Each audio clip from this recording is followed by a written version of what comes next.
How can you get better involved in promoting the events that you are appearing on? We're going to cover it today on an all-new Till We Make It.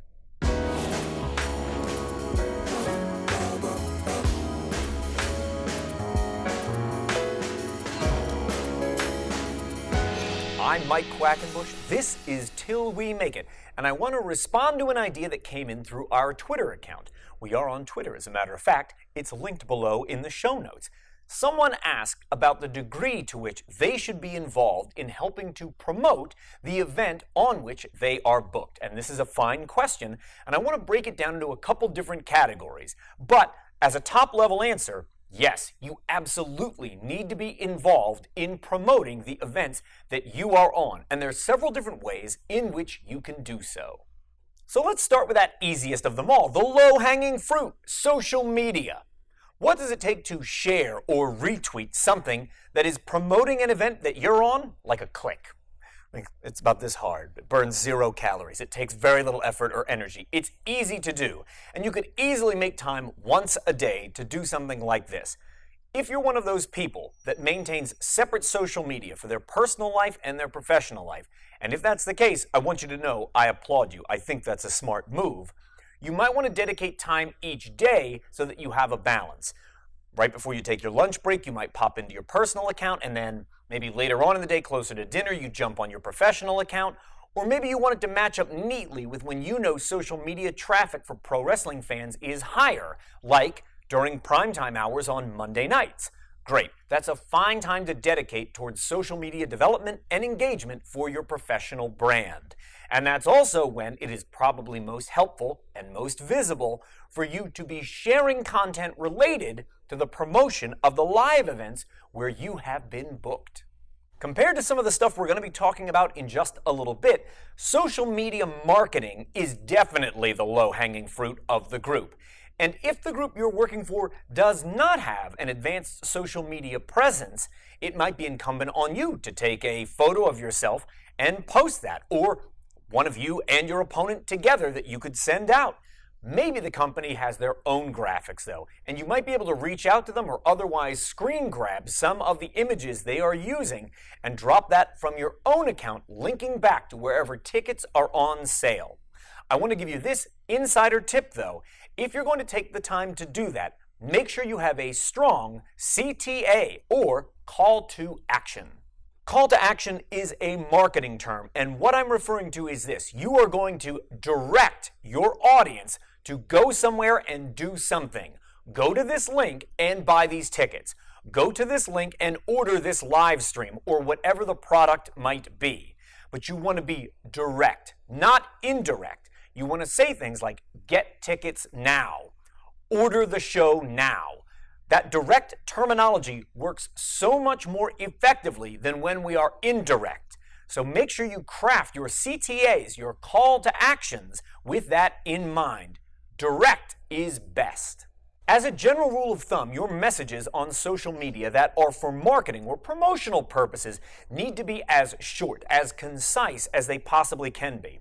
Just a few years ago, a study was done which showed social media messages that were 29 words or less are 5 times more likely to be read than those that go over that limit. 29 words or less. You've got to make a quick and impactful message and include a call to action. It's always a good idea to ramp up the urgency in the message by adding something like this. This event is just 5 days away. I will be in the ring 36 hours from now. By pinning it to a timeline and demonstrating how short the window of time is before the event occurs, creates a sense of urgency so that a consumer who sees your marketing message is more likely to follow through on your call to action. So let's turn away from the low-hanging fruit of social media for a moment and look at a more analog or old-school option, which is the actual hand-to-hand distribution of flyers or posters. In a day and age where targeted Facebook ads allow us to get incredibly granular with the audience we are attempting to put our marketing message in front of, the idea of going out and hanging posters on flagpoles probably seems hopelessly outdated. And yet, I would bet a majority of you watching right now just like I do, probably work for at least one company that still goes about hanging posters in the neighborhoods where their live events are scheduled to take place. I am not of the opinion that you will get to a point in your career where you are simply too big of a star to be bothered helping out promoting the event that you're on. And if I happened to be in a town where I knew that I was going to be wrestling shortly thereafter, and somebody had flyers at the ready, I don't mind going out and hitting a bunch of cars with flyers or hanging posters on poles, but keep this in mind. There are definitely differences between the townships and the boroughs where you might go here in the United States, and some of them do not permit the posting of those types of bills, so to speak, handbills, flyers, posters, etc., on posts. And you could end up being fined if you do so. I know this from the early years of Chikara. We took a live event into a town where we thought it would be all right to hang posters on the phone poles within a certain mile radius, and we ended up being fined $30 for every poster that we had hung, and also had only 24 hours to take them all down, or we'd be fined a second time for them staying up.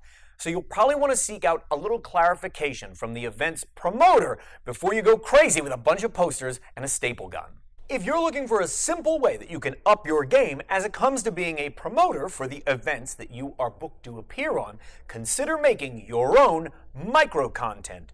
Short-form or bite-sized snackable content that you create yourself on your phone or your computer. And what might make up a piece of micro-content? Well, it could be a short-form promo that you make with your phone. It might be a funny animation that seems very meme-worthy you're going to circulate, or a custom graphic that you made, an illustration that you drew promoting the match, or any other piece of content that could be shared on social media. Think of this as a golden rule for any micro-content you are about to make. Expect it to be distributed 3 times. A piece of micro-content could just be used once, but you may not be getting all the value out of it if it's only published on one platform. So could this thing that you made intending to distribute it to Twitter also work on Instagram? And what if you sent it to the promotion and they distributed it through their website or on their Facebook page? How can you get more miles out of each piece of content that you create specific to the event?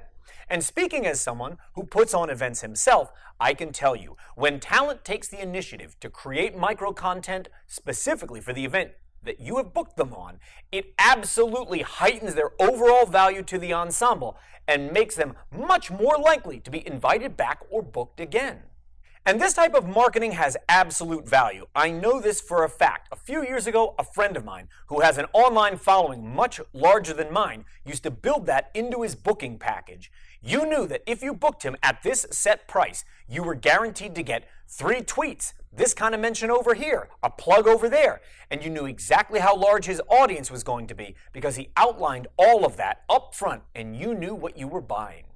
And if you are hoping to become indispensable to the promotions that hire you, or you're just otherwise looking to solidify your position on a roster where you'd like to be, here are some really interesting examples that will prove you're willing to go the extra mile when it comes to promoting events.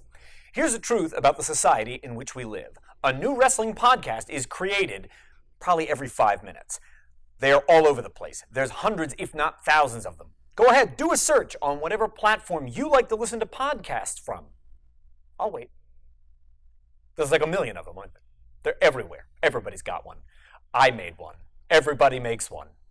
The upside to the proliferation of wrestling podcasts means there are no shortage of outlets for you to jump on as a guest.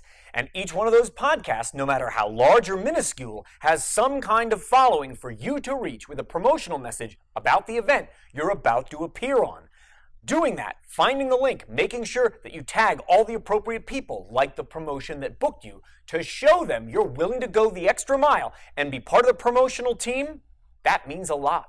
Or the event that you're booked on might be going into a market where they have a localized morning television show, or a 6 o'clock newscast specific to that county, town, or region. A lot of times, these smaller market television shows are desperate for content or guests willing to come on the program, and the more colorful, the more they love to feature them. Well, as you can imagine, most pro wrestlers are custom made for exactly that kind of work. And if you've got good camera presence and aren't afraid of a little public speaking, You could end up being a really valued return guest time and time again whenever you want to ring up that station manager and offer yourself to come in for that morning newscast. You may find similar success by reaching out to local radio stations, and sometimes having something to offer in kind for the promotion isn't a bad idea. In these examples, you might want to reach out to the promotion that has booked you. Here's an example. You might be able to get on a local college radio station, which basically just services one campus and the surrounding area. But if you can offer them 4 free tickets to use as a giveaway on the air, that's valuable to a radio station. And if on the flip side of that, they're willing to give you 2 minutes of airtime to come on, talk about the live event, explain your role therein, that's exceptionally valuable. And I know if a talent working for me came to me with that as a proposal, hey, we need a couple tickets for a giveaway in order to get this free promotion, that is the easiest decision I'll make all day. Having that additional bit of marketing oomph, especially tying in the possibility then of bringing in new fans on the heels of the ticket giveaway, is an exceptionally valuable proposition. And last but not least, even though we all know print is kinda dead, you know what? Somebody still reads the newspaper. It's probably your parents. Or maybe it's your grandparents. Or possibly your great-grandparents. But people do still read the newspaper. Since the mobile revolution began back in 2000, newspapers in their overall size have shrunk. And as a method of combating the sort of worldwide appeal of internet news, most newspapers have gotten especially good at doing local coverage. So if an event is coming into that town, that county, that state that is serviced by that publication, having a story with local roots or anchored in the region is far more likely to pick up a little ink than something from the international stage or a national headline. And those newspapers, at least for a little while longer, are staffed by human beings. Eventually, it will be the robots. But for now, it's human beings. And guess what? They all want to keep their jobs.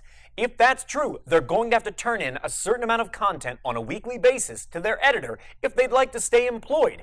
And you might be doing them a favor if you happen to catch them on the right day when they otherwise don't have any content to submit.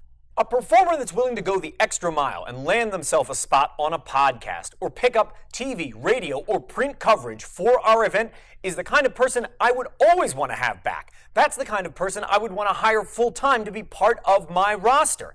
And if you're wondering, should I bother to get involved with the promotion of these events, I suppose the best way to answer that is, do you want to be considered valuable by the company that hires you? Keeping in mind that only a narrow sliver of what we actually contribute to the success of an event are those couple of minutes that we do between the bells when we're in the ring. Most of the promotions you work for, they might give you 8, 10, 12, 15 minutes in the ring. But compared to all the hours and days and weeks of work that go into the creation and promotion of an event, the actual match time itself makes up a very narrow sliver. There are all these other ways, methods, and a lot of time in which you can demonstrate exactly how indispensable you are as a performer. So whether you're going to set a daily reminder on your phone so that you know to jump on your professional brand's social media channels and make sure you are sharing all that content to your audience, or you're taking up an analog option, upping your game in some other way, or going the extra mile to help promote the events that you're on, you've got to get to work. Because if not, there's somebody else coming for the job that you've got. Somebody that is willing to do all of that and takes on the role of being a co-promoter very seriously because they know that's exceptionally valuable to the people that run wrestling organizations. And you don't want to find yourself out of a job because you are tardy to that party. If you are finding the kind of content we put out here on Till We Make It to be of value, 3 things on your way out the door. Like this, subscribe, and turn on notifications. I will keep on making these videos, and you must keep on being awesome. Together, we will keep on faking it.